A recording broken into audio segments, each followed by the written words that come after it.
Live television has always promised immediacy, drama, and the thrill of witnessing events as they unfold. But sometimes, that thrill turns into horror. Over the decades, there have been shocking moments when viewers around the world watched in real time as tragedy struck, capturing deaths so sudden and disturbing that they left audiences stunned and heartbroken. From accidents on set to unforeseen disasters in public spaces, these moments remind us of the fragile line between entertainment and reality, and how live TV can sometimes become the most horrifying front-row seat imaginable. It was November 24th, 1963, in Dallas, Texas, and the world was still reeling from one of the most shocking events in modern history. The assassination of President John F. Kennedy just 2 days earlier. The streets were tense, the air thick with grief, and cameras followed every move as the nation's focus turned to Lee Harvey Oswald, the man accused of murdering the beloved president. Oswald had been arrested after a frantic pursuit through the streets of Dallas, where he had also shot and killed a police officer who tried to stop him. The country held its breath as he was formally arraigned for the killings of Kennedy and Officer J.D. Tippit, but no one could have anticipated what would unfold next. At 12:20 p.m., in the basement of the Dallas Police Headquarters, a crowd of officers, reporters, and television cameras gathered to witness Oswald's transfer to a more secure jail. The tension in the room was palpable, the air heavy with expectation, when suddenly, out of the press and police crowd, a man stepped forward. Jack Ruby, a Dallas nightclub owner with a fiery temper and a reputation for walking dangerous lines, pulled a small .38 revolver from his coat and fired a single, precise shot. Oswald collapsed instantly, his life snuffed out in front of stunned cameras broadcasting live to the nation. Viewers across the country watched in horror as the man accused of one of the most infamous murders in American history was himself violently killed moments before their eyes. Ruby was immediately detained, and he claimed he acted out of grief and rage over Kennedy's assassination. Some hailed him as a hero, others as a cold-blooded murderer, but the courtroom would eventually judge him guilty of Oswald's murder. Despite appeals and legal wrangling that would later overturn his death sentence, Ruby never saw a retrial. He died of lung cancer in 1967 while awaiting another trial. The assassination of Kennedy had already sent shockwaves through the nation. On November 22nd, as the president rode in an open convertible through Dallas with his wife Jacqueline and Texas Governor John Connally, gunshots rang out from the 6th floor of the Texas School Book Depository. Kennedy was fatally wounded, Connally injured, and the streets erupted into chaos. In the hours that followed, Oswald became the focus of a manhunt that ended in his capture at the Texas Theater, but the sense of national stability had already been shattered. Sarasota, Florida today, a 29-year-old talk show hostess shot herself in the head live on television. The woman, Christine Chubbuck, was taken to the hospital in critical condition. It was a sweltering July morning in 1974 in Sarasota, Florida, and Christine Chubbuck sat at her news desk, calm and composed, preparing to go on the air for WXLT-TV's Suncoast Digest. To the viewers at home, she seemed like any other diligent reporter, delivering stories with practiced poise. But beneath that composed exterior, Christine carried a weight she had hidden for years, a darkness that no script, camera, or audience could alleviate. She had battled depression, felt the sting of unfulfilled personal dreams, and struggled with the crushing loneliness of a life that never seemed to meet her own expectations. On this morning, she made a decision that would etch itself into the annals of television history forever. For 8 minutes, she ran through the day's news, reporting stories of the world's chaos, of violence, of tragedy. But it was Christine herself who would become the story no one was prepared for. When a film reel of a recent shooting jammed, she turned to the camera with a strange, almost eerie calm and delivered words that would haunt millions. In keeping with the WXLT practice of presenting the most immediate and complete reports of local blood and guts news, TV40 presents what is believed to be a television first. in living color, an exclusive coverage of an attempted suicide. Then, in a flash that no one in the studio could react to in time, she drew a revolver from beneath her desk and fired, taking her own life in front of the live camera. The broadcast cut to black almost instantly, but the shockwaves didn't end there. Viewers called in, unsure if what they had just seen was real. Staff members were frozen, grappling with disbelief and grief. It was later revealed that Christine had scripted the entire event, meticulously planning how she would appear, what she would say, and even the posthumous announcement that would air after her death. Her suicide was deliberate, a chilling act of control in a life where she often felt powerless. Christine's life had been full of quiet contradictions. A bright, capable woman whose talent and dedication at the station had earned her respect, yet whose personal life left her feeling incomplete. Her struggles with depression had been known to those close to her, but no one anticipated that the smiling, professional anchor on screen could harbor such anguish. Friends recalled her as brusque at times, self-critical, and painfully aware of her unfulfilled desires.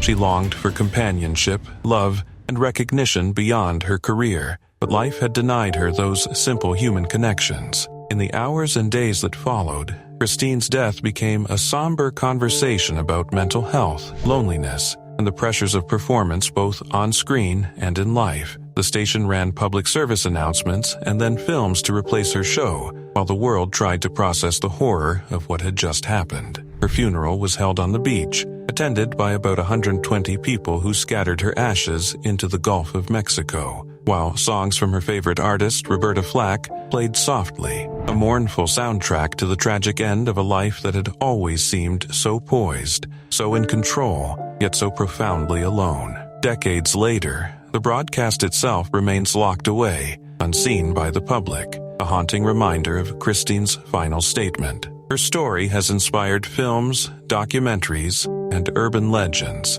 but no adaptation can erase the unsettling truth. Christine Chubbuck chose, with deliberate precision, to turn the lens of the camera upon herself in her final, irreversible act. Watching it, even now through retellings, viewers can't help but feel the weight of her despair, the eerie calm with which she confronted death, and the terrifying immediacy of a life ending where millions could see it unfold in real time.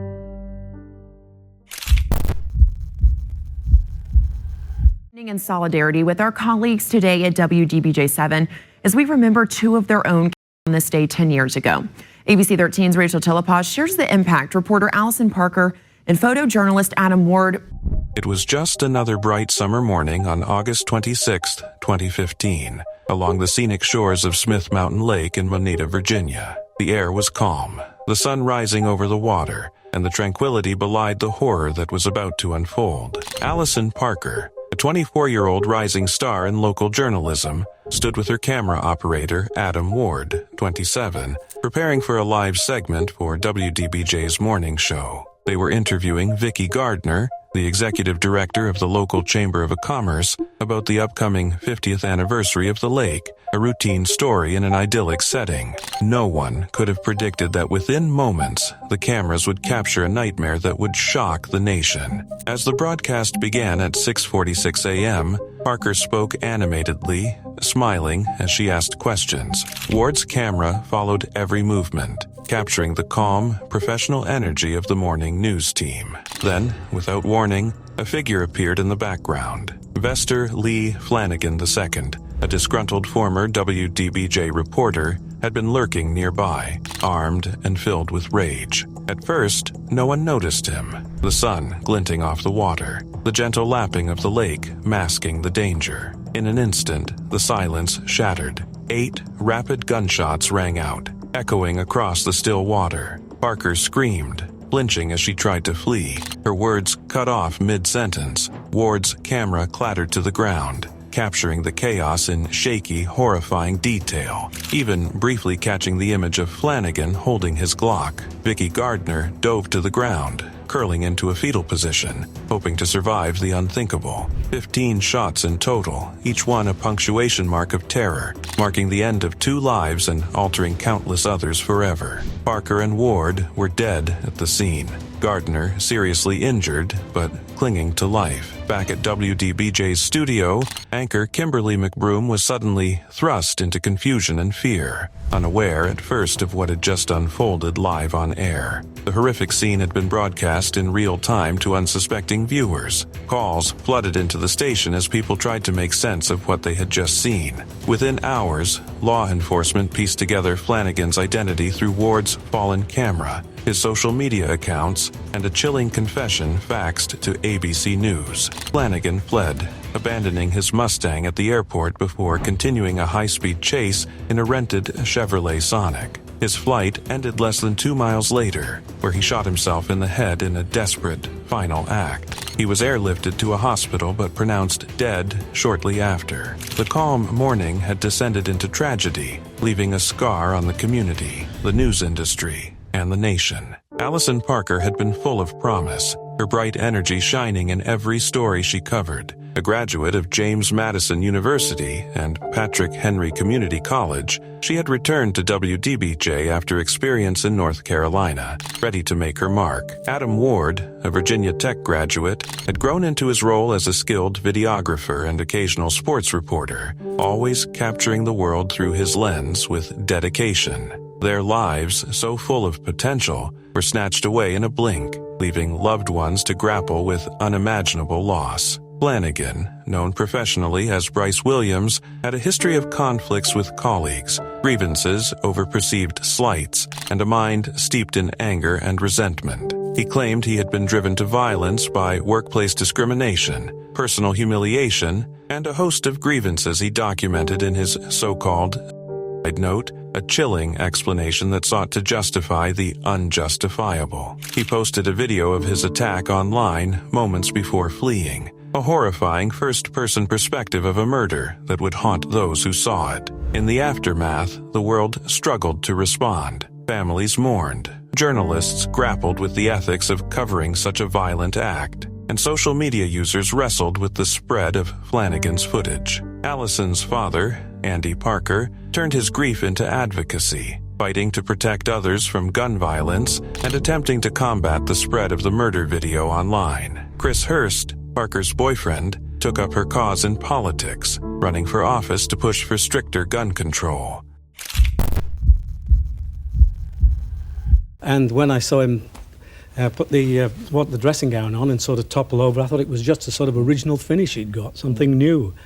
And then gradually I thought, well, he's not moving, and I thought, well, there must be something wrong. It was April 15th, 1984, and the stage of Her Majesty's Theatre in Westminster, London, was alive with the shimmer of live television. 12 million viewers sat glued to their screens for Live from Her Majesty's, expecting the usual antics of the towering, red-fezzed man who had made Britain laugh for decades. Thomas Frederick Cooper. Known to the world as Tommy Cooper, he was a lumbering, magnetic presence, a magician whose tricks always seemed to fail, a comedian whose missteps were part of the charm. But that evening, the laughter would take on a chilling new meaning. Cooper was in the middle of his act, assisted by a stagehand draping a cloak over his broad frame, while host Jimmy Tarbuck crouched behind the curtains, ready to supply props with precise timing. Cooper's hand reached for the assistant, his familiar grin in place, and he muttered,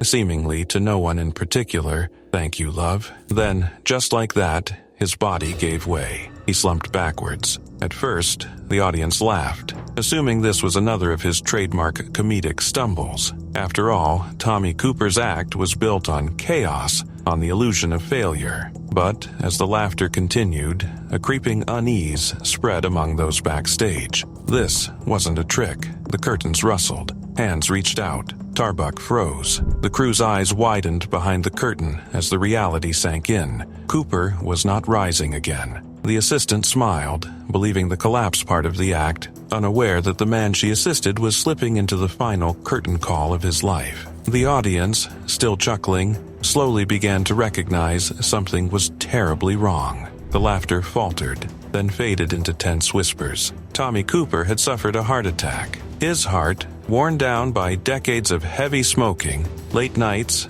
and relentless alcohol, had finally given out. At 63, the man who had brought so many moments of joy who had spent years perfecting illusions that appeared to fail, could no longer perform. The show could not stop, though. The cameras rolled, the orchestra played, and acts continued around him as medics rushed to intervene. Yet, even as Cooper was carried away through the wings and into an ambulance, the surreal tension lingered, comedy and tragedy entwined in a single heartbeat. Cooper's life had always been larger than the stage. Born in Caerphilly, Wales in 1921, the son of a Welsh army sergeant and a Devonian mother, he had learned early how to adapt, survive, and perform. A gift for magic sparked in him as a child, cemented with the gift of a magic set from an aunt. He honed his craft through years of variety shows, nightclub tours, and military entertainment parties during his service in the Royal Horse Guards.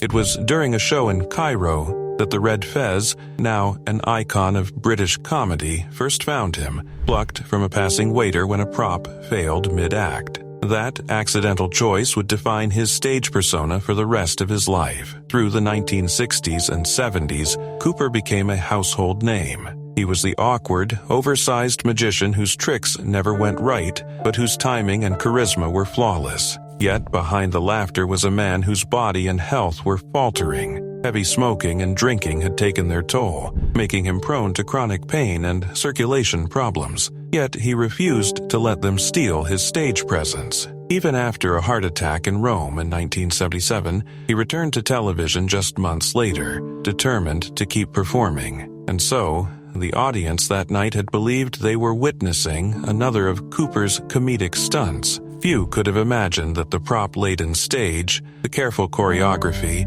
and the friendly smiles were the final curtain for a legend. The man who had spent decades perfecting the art of accidental failure had met a reality he could not charm, joke, or escape. By the time he arrived at Westminster Hospital, he was gone, leaving the world to grapple with a mix of disbelief, grief, and the eerie echo of laughter that had once filled every theater and living room he touched.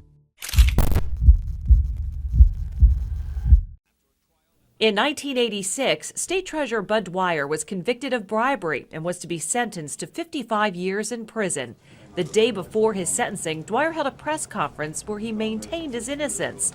Some stations were carrying the event live. At one point, Dwyer pulled out a revolver from an envelope and took his life. The incident caught viewers off guard and set protocols in newsrooms on how to handle such tragic events. It was January 22, 1987, in Harrisburg, Pennsylvania, and the atmosphere inside the Pennsylvania Finance Building was tense, almost unbearably so. Robert Bud Dwyer, the state treasurer, had called a press conference that promised clarity but would instead leave a nation stunned. Dwyer, a seasoned politician who had spent decades navigating the corridors of power, was facing the crushing weight of corruption charges. Convicted of accepting bribes and scheduled to be sentenced the next day, his career, reputation, and future were all hanging by a thread. The room was packed with reporters and cameras, each one poised to capture every word, every gesture, every expression. Dwyer spoke calmly, handing out notes to his staffers, his demeanor betraying none of the turmoil roiling beneath the surface. Then, in a move no one anticipated, he reached for a manila envelope. The room froze. Inside was a Model 19.357 Magnum revolver. Panic rippled instantly as the reality of the moment struck. This was no ordinary press conference. Dwyer backed against the wall, holding the weapon close to his body, his eyes scanning the room, a silent plea in their depth. Please leave the room if this will affect you, he said, his voice steady but heavy with an almost unbearable gravity. Reporters at the back, poised to capture his final statements, scrambled into the hallway, shouting to state police as chaos erupted. Staff and colleagues pleaded with him to surrender the gun, to step back from the abyss he was approaching, but Dwyer warned against interference. His words carried a chilling clarity. This will hurt someone. The air was thick with disbelief, fear, and dread. Every eye was locked on him, every heartbeat echoing in the silent tension that had replaced the usual hum of press room chatter. Then it happened. In a single, horrifying instant,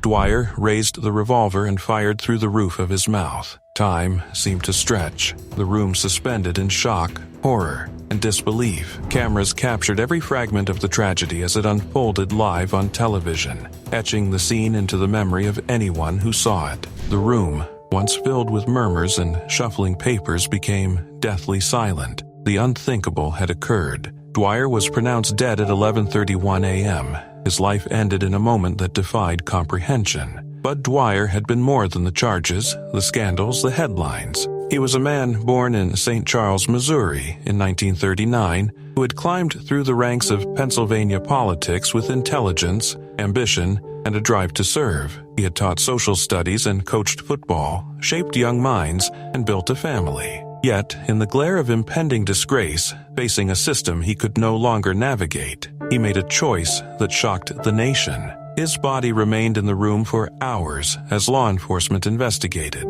confirming that no one had assisted him in that final, fatal act. Organ donation protocols ensured that parts of his body could still help others, but the spectacle of his death left an indelible scar on public consciousness. It was a broadcast that would haunt viewers, a collision of political drama and human despair so raw it could not be turned away from.